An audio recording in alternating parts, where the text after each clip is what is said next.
Hi, this is another video on budgeting to try to buy a house. The goal of these videos is to get your budget in order so that you're saving money and you can purchase property. But these videos are useful for anyone who's just trying to save money in general.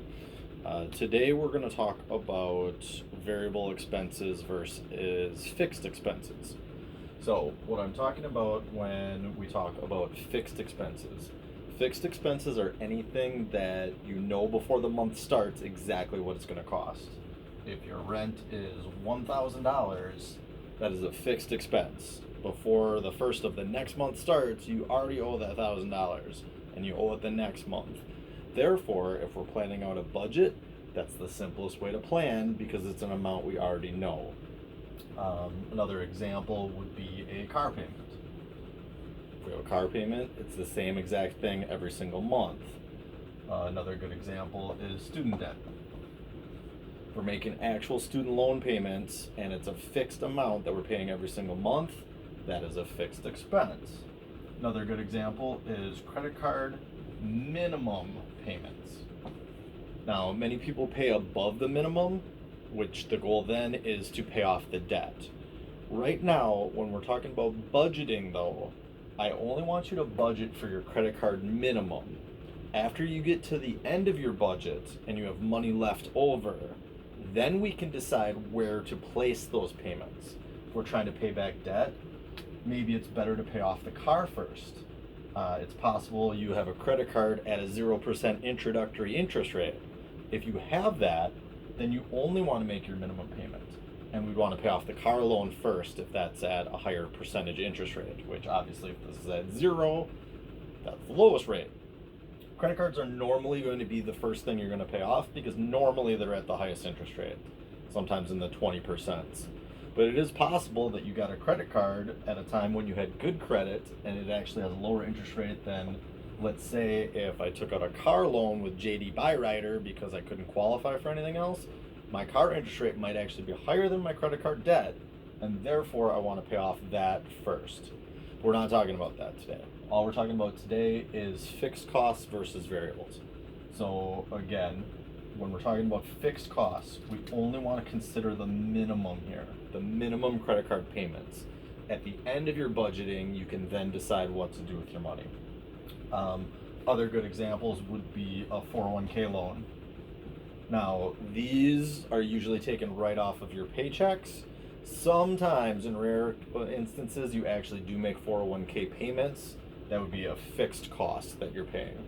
Another good example would be any installment loans. So these can be personal loans. You could have taken out a loan to buy furniture or something like that. All of these examples have a fixed monthly payment. So let's talk about variable expenses. The variable expenses that we all have are food, we have to feed ourselves, our utility bills, we got to keep the lights on, fuel costs or transportation costs, we got to get around. Either you're putting fuel in a car, paying car insurance, or you are paying for a bus pass or some other form of transportation. So some type of getting around. And then the majority of us have some kind of entertainment budget. Again, if I go to 5 movies versus 4 movies, or if I always go to movies so I buy a movie pass, those are variable expenses. It's going to change depending on what I'm doing. So some of these in that example, if I buy a movie pass, that actually could be a fixed expense.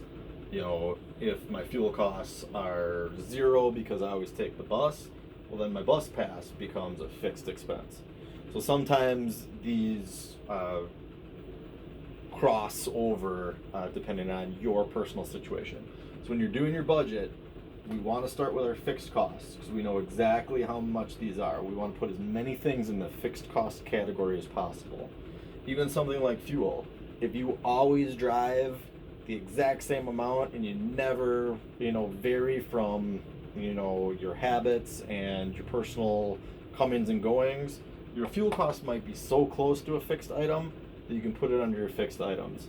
The reason we want to put as many things in this category is when you're budgeting, if you have a fixed cost, that's fixed. It's already done. That money's already accounted for. The fewer things we have in variable costs, the less things we have to budget for. If I knew the exact amounts of all these, then I can do the math and figure out exactly how much I have left.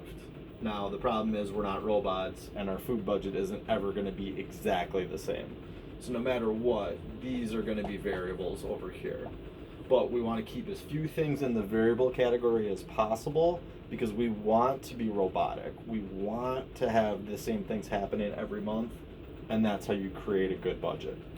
So I try to keep these videos short. The goal is 5 minutes or less.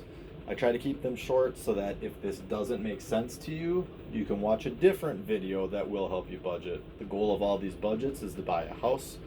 Otherwise, budgeting is also important just in general to help you save money. So if these videos can help anybody, if you know someone's trying to buy a house, please share these videos, or anybody who's just trying to build up their funds.